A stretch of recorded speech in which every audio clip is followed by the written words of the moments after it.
친구 결혼식에서 신랑 지인이었던 남편은 결혼식장에서 신부와 사진 찍던 저를 보더니 남자친구 없으면 소개해달라고 계속 졸랐다고 하더라고요. 가볍게 만나보자고 했던 게 남편의 끈질긴 구애 끝에 사귀게 되어 1년 연애하고 결혼하게 됐어요. 남편도 저도 그냥 평범한 직장인이었어요. 저희 집은 아버지가 고깃집을 크게 하시고 계셨는데 집도 일산에 있는 전원주택이었어요. 남편은 저희 집에 인사드리러 오더니 부모님도 너무 좋으시고 좋은 환경에서 자랐던 것 같다며 적극적으로 결혼을 추진하더라고요. 시댁은 아버님께서 저희 결혼할 때까지 직장 생활을 하셨어요. 처음 인사드리러 갔을 때 아버님께서 하신 말씀이 그동안 퇴직하고 싶었는데 그간 뿌린 경조사비 건지려면 아직 직장 생활 하고 있어야 한다면서 저희 결혼까지만 버티다가 퇴직한다 하더니 정말 결혼 2달 만에 직장 정리를 하시더라고요. 시부모님도 좋으셨고 남편도 자상하고 저에게 잘해줬어요. 항상 저를 위해주는 게 느껴졌거든요. 아무 걱정 없을 것만 같은 생활이었는데 친정에서 급한 연락이 오면서 한순간에 뒤집혔습니다. 친정아빠 가게가 잘 되다 보니 서울에 2호점을 내려고 준비를 하던 중이었어요. 그동안 장사하시면서 모아둔 돈 모두를 투자해 임대료가 비싼 지역에 크게 준비하고 계셨죠. 평수가 크니 임대료만 해도 비용이 엄청나게 나갔어요. 그렇지만 아버지 본점 매출로는 충분히 그렇게 해도 가능했고 가게 자리가 워낙 좋아서 충분히 투자 가치가 있었다고 하더라고요. 그러나 리모델링도 다 완성될 무렵 온 나라가 밖에도 못 나가던 그 시기가 찾아왔고 결국 모든 준비는 다 했지만 오픈조차 못하고 그냥 문을 닫게 됐어요. 오픈도 못해본 2호점은 그대로 팔아버리려고 했는데 시기가 너무 어려웠던 때였던지라 가게를 사겠다는 사람은 한 명도 없었고 비싼 임대료만 매달 나가고 있었죠. 본점도 너무 안 돼요. 직원들 월급 주기도 힘들어졌고 그동안 자수성가하며 모아두셨던 재산은 다 가게 차리는데 올인해서 남는 게 없어지니 친정아빠가 스트레스를 많이 받으셨는지 갑자기 쓰러지시더라고요. 결국 친정아빠가 쓰러지시니 그나마 버티고 있던 본점마저 문을 닫을 수밖에 없었어요.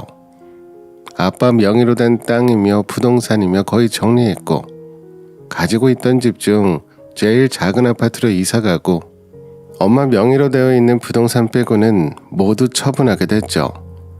친정아빠 몸이 안 좋아지셔서 갑자기 아프시니까 뭔가 걱정이 되었는지 혹여라도 엄마 혼자 남으면 뭐라도 있어야 할 거 아니냐면서 엄마 명의로 해놨던 재산은 절대 처분 못하게 하시더라고요. 오래 걸린 것도 아니에요. 1년 조금 넘었습니다. 모든 게 다 쓸려 내려가는 것 같았죠. 그 후 엄마는 몸도 마음도 다 무너져 우울증까지 왔어요. 그랬던 남편을 잃고 재산도 거의 잃고 하나뿐인 딸은 멀리 살기에 매일 부를 수도 없는 일이니 많이 힘드셨던 것 같아요. 다행히 엄마가 가지고 있는 부동산으로 그리고 예전처럼 자주 친정집에 가지는 않았지만 이제는 엄마도 일을 안 하시기 때문에 엄마가 저희 집으로 자주 오셨거든요. 차로 1시간 거리인데 엄마는 그동안 항상 아빠가 엄마를 모시고 다니셔서 따로 운전하실 줄 모르셨거든요.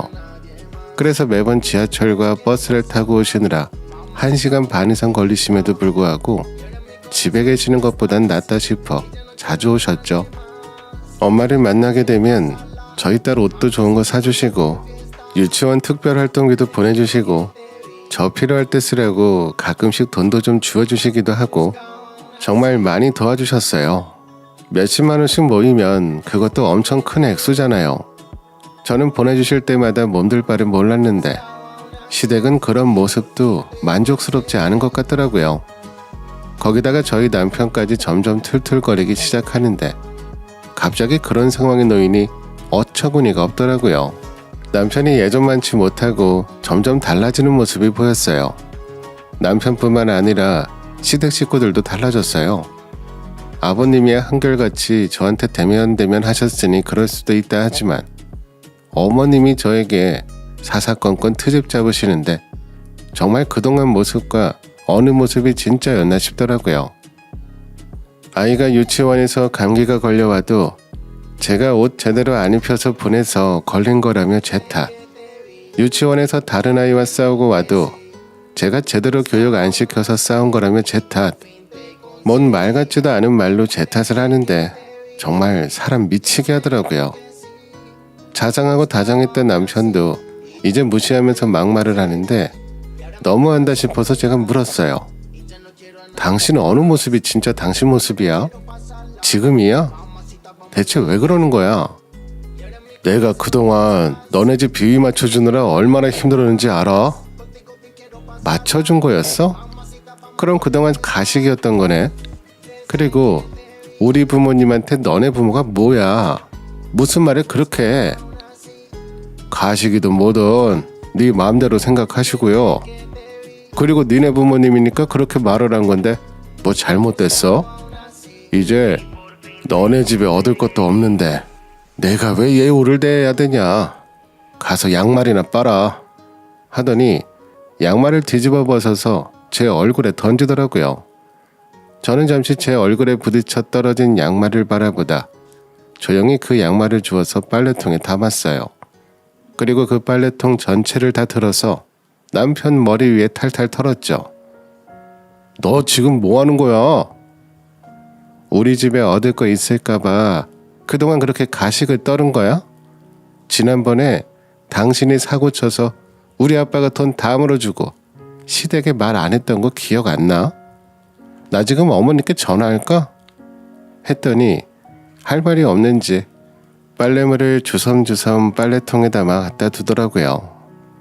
아버지가 살아계실 때 남편이 한번 사기를 당한 적이 있었어요. 5천만 원이었는데 저희는 그 정도로 돈을 변제할 능력이 없었는데 당장 갚아야 할 상황이었거든요.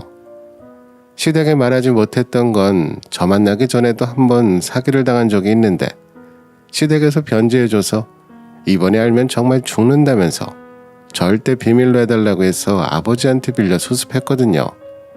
차용증을 쓰긴 했는데 아버지 돌아가시고 나서 입 싹 씻고 말 안 하더라고요. 그러다 어느 날 응급실에서 전화가 왔어요.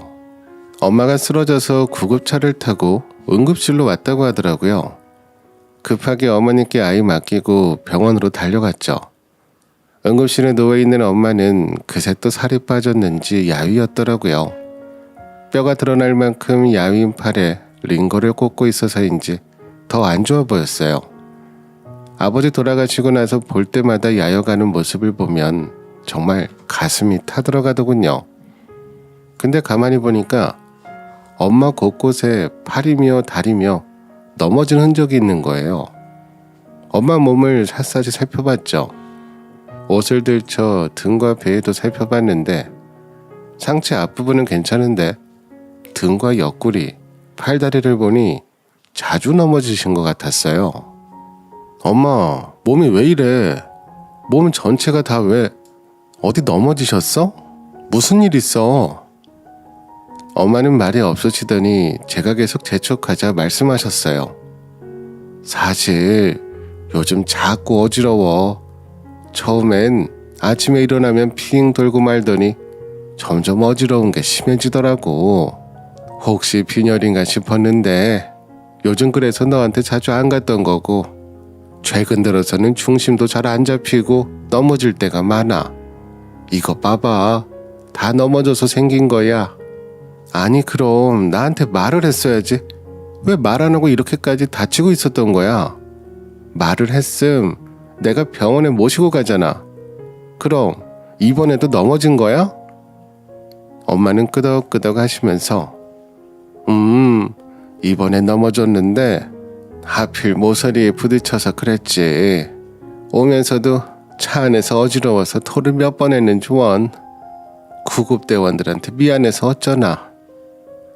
엄마 그건 내가 연락처 알아보고 가서 인사드릴게. 그건 걱정 말고 엄마 몸 걱정이나 해.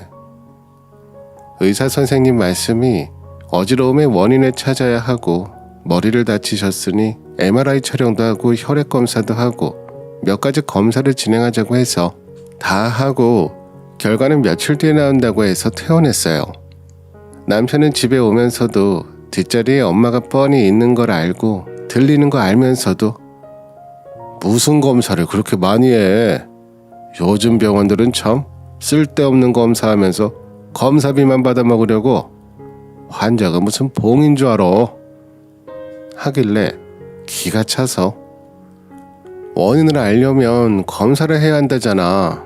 엄마 치료하려면 정확한 진단을 해야 하니까 검사를 한 거지. 무슨 쓸데없는 검사야? 하고 말했는데 엄마가 뒷좌석에서 좀 눈치가 보이셨는지 이서방 바쁜데 와주고 고마워. 내가 집에 가서 계좌로 오늘 진료비 검사비 다 보내줄게. 남편은 대답 없이 운전만 하더라고요. 저는 엄마 됐어. 딸이 그 정도도 못해?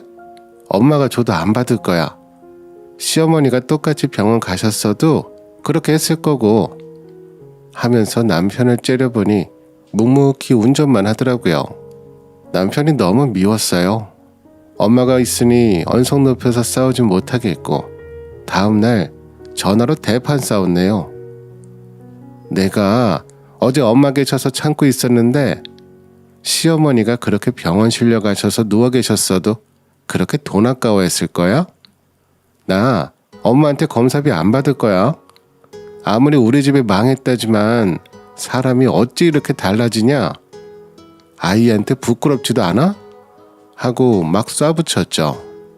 내 말은 장모님이 돈이 없으신 것도 아닌데 왜 우리가 내냐고. 아니 내가 낸 거지. 너 돈 안 벌잖아. 장모님 돈 있으면서 왜 내 돈을 내냐고. 야, 너 그럼 그동안 우리 엄마가 너 먹으라고 영양제 사다 준 거, 사위 용돈 하라고 명절에 용돈 준 거, 우리 여행 다녀오라고 여행비 내주신 거, 저번에 캠핑용품도 사주신 거, 그리고 우리 아버지가 빌려주신 돈 5천만 원 다 내놔. 여기서 5천만 원이 왜 나와? 왜? 넌 우리 엄마한테 들어간 병원비는 그렇게 아까워하면서도 우리 아빠가 준 5천만 원은 5천 원처럼 보였어? 사람이 그럼 안 되지. 그랬더니 할 말 없는지 목소리 깔고 알았다고 끊더라고요. 그런데 아무래도 엄마가 혼자 계시면 또 이번처럼 일이 생길지도 모르고 걱정이 되어 남편에게 상황 말하며 양해 구하고 엄마 모시고 집으로 왔어요. 병원도 우리 집에서 가깝기도 했고 엄마가 병원까지 다녀오신 이상 혼자 계시게 하면 안 될 것 같았어요. 남편은 엄마를 모시고 와서 당분간 몸 좀 나아질 때까지 모시고 있겠다고 하니 대놓고 싫은 티를 내더라고요. 퇴근하면 자기 방에 들어가서 거실에 단 한 번을 나오지 않았고 침대에 누워 휴대폰만 보더라고요. 제가 느끼기엔 저에게 항의하는 듯한 모습이었죠. 하지만 상황이 상황인지라 그냥 무시했습니다.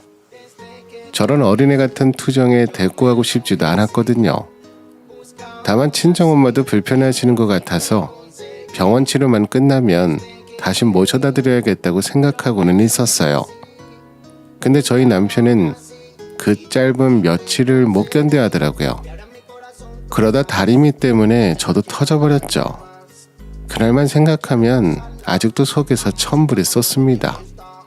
엄마 병원 검사 결과 들으러 가는 날이었어요. 아침에 아이 유치원에 데려다주고 엄마 준비하시라고 전화를 드렸어요. 아침에 남편 때문에 정신이 하나도 없어서 엄마에게 병원 시간을 말씀 못 드렸거든요. 남편이 아침에 눈 뜨자마자 다짜고짜 엊그제 입었던 와이셔츠 어딨어? 안 빨아놨어? 대체 매일 집에 있으면서 뭐 하는 거야? 무슨 말이야? 엊그제 내다 놨으면 빨았던가 아니면 아직 빨래통이 있겠지. 그리고 내가 주말에 와이셔츠 다 다려놔서 옷장이 많이 있는데 대체 뭘 찾는 건데? 엊그저께 입었던 와이셔츠가 뭔데? 지 남편이 뭘 입고 다니는지도 몰라요. 아휴, 나 오늘 거래처에서 중요한 사람 만나서 중요한 계약 있단 말이야. 왜 나한테 그 잘 어울리고 내가 제일 좋아하는 셔츠 있잖아. 그 카라에 무늬 있고 그 하얀색 그거. 아이 등원 촬영 때문에 등원 준비 시간도 촉박해 정신없어 죽겠는데 꼭 그걸 입어야겠어? 어디 있는지 지금 어떻게 찾으라는 거야? 난 오늘 그거 입어야겠어. 부장도 그거 입을 때가 제일 있어 보인다면서 오늘 중요한 거라니까 그거 입고 오라고 했단 말이야. 애도 아니고 아침부터 무슨 진상이니? 다른 셔츠는 옷장 채우기용으로 샀어? 다른 거 입고 가. 다른 거 입고 가라고 해도 꼭 그 셔츠를 입어야겠다고 어찌나 고집부리고 짜증을 내는지. 세탁 바구니를 발로 이리저리 휘저어 넣고 뒤집어도 놓으며 날씨가 더워서 셔츠 매일 빨아 입어야 하는데 집구석에서 쳐 놀고 있으면서 이것도 하나 제대로 못해 놓냐며 속을 긁어놓는 거예요. 진짜 세탁기까지 다 뒤집어 버릴까 하다가 꼭 참고 저희 딸 손잡고 유치원에 데려다 주러 나왔죠. 그리고 아이 등원 차량 태워보내고 엄마한테 병원 가실 준비하라고 전화드렸는데 남편은 아직도 출근을 안 했는지 옆에서 목소리가 들리더라고요. 남편이 출근 준비하다가 엄마가 방 침대에 가만히 앉아있는 게 꼴보기 싫었는지 건조기 안에서 그렇게 찾던 와이셔츠를 결국 찾았는지 가져와 엄마한테 휙 던지면서 할 일 없이 그렇게 앉아 계시지 마시고 다리미질이라도 하세요. 공짜로 지내실 거잖아요. 라고 하는 말을 엄마 핸드폰으로 다 듣게 됐어요. 엄마가 저희 집에 가만히 있기 좀 그러셨는지 이틀 전에 빨래를 돌려주셨는데 모르고 건조기에서 빨래를 안 꺼내서 아침에 그 셔츠를 그렇게 찾았던 거였어요. 핸드폰 속 목소리에 당장 소리를 지를까 하다가 나와 통화 중인 걸 모르는 것 같아서 일단 이 인간이 어디까지 하나 싶어 말 안 하고 가만히 듣고 있었어요. 들을수록 제 발걸음은 빨라졌고 그땐 정말 눈에서 불이 뿜어져 나오는 것 같았습니다.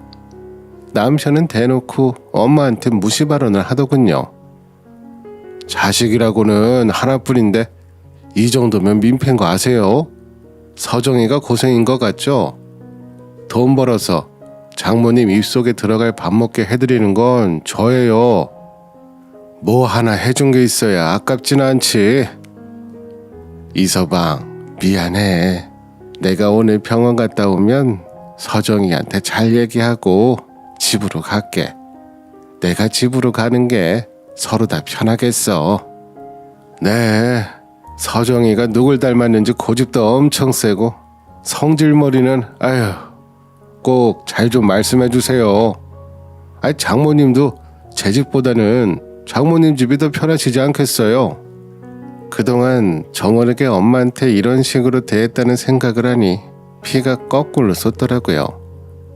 분노가 차오르면서 손은 벌벌 떨리는데 걸음걸이는 빨라지며 거의 뛰다시피 집으로 향했어요. 그런데 갑자기 핸드폰 안에서 우당탕하며 천둥치는 소리가 들리더라고요. 저는 놀라서 엄마하고 외쳤지만 정신없는 상황이라 그런지 엄마도 남편도 제 목소리를 못 들은 것 같아요. 그때부터 뛰기 시작했어요. 다치려는 엘리베이터를 뛰어가 팔을 뻗어잡고 올라갔죠. 엘리베이터에서 내리자마자 바로 집으로 뛰어들어갔어요. 거실은 조용했는데 안으로 들어가면서 점점 남편 목소리가 들리더라고요. 아유, 이걸 또 어떡해. 왜 또 사고를 치세요? 라는 목소리가 들리면서 분주한 소리가 들리는 안방 쪽으로 가는데 남편이 창백하게 질려서 당황스러운 표정으로 후다닥 나오더라고요. 그리고 벌벌 떨리는 손에 들려있는 다리미를 봤죠. 그 장면을 저는 아직도 잊지 못합니다. 너무 놀라 그대로 남편을 밀치고 방 안으로 들어갔어요. 옷장으로 가보니 엄마가 다리를 옆으로 모으고 앉아있는데 넘어져서 옆으로 누웠다가 상처만 일으킨 것 같더라고요. 엄마, 이게 무슨 일이야? 어떻게 된 거야? 아니, 이서방이 셔츠 다려달라길래 다리미 꺼내려다가 그만 어지러워서 다리미를 놓쳤는데 하필 발등에 떨어졌지 뭐니. 이서방 출근해야 되는데 셔츠 못 다려서 어떡하니? 엄마, 지금 그게 문제야? 그리고 봐봐, 내가 셔츠 다 다려놨어. 여기 많잖아. 하며 옷장 안쪽을 보여줬어요. 엄마는 발등을 붙잡고 고통스러워 하시더라고요. 남편은 다리미를 들고 있으면서 어쩔 줄 몰라 그대로 보고 있더군요. 뭘 그렇게 쳐다보고 있어? 당장 구급차 불러. 어서. 남편은 바로 구급차를 불렀어요. 구급차가 오기 전 엄마 병원 모시고 가려고 옷 갈아입히고 준비하고 있는데 남편이 뒤에서 그니까 그냥 집에 계시지 왜 모셔가지고. 저 그때 이성의 끈을 놨던 것 같아요. 저는 엄마 옷 입히다 말고 남편을 돌아보며 그 퉁퉁한 볼살을 그대로 올려 붙였습니다. 남편은 그대로 침대로 쓰러졌어요. 저 학교 때 핸드볼 선수였거든요. 야, 너가 사람이야? 일단 엄마 병원 보내고 상황 종료되면 그때 보자 하는데 남편도 화가 난 표정으로 벌떡 일어나더니 저한테 한바탕 쏟아내기 직전 마침 구급대원들이 도착해서 병원 응급실로 엄마 모시고 갔어요. 엄마는 발등에 깁스하게 됐어요. 의사 선생님 말씀이 몸이 많이 약해지면서 뼈도 약해져서 건강한 사람이라면 타박상이나 금 정도만 갔을 텐데 엄마는 워낙 뼈가 약해서 조심해야 한다고 하더라고요. 이 더운 여름에 두세 달은 깁스를 하고 있어야 한대요. 엄마 입원시키고 한숨 돌렸는데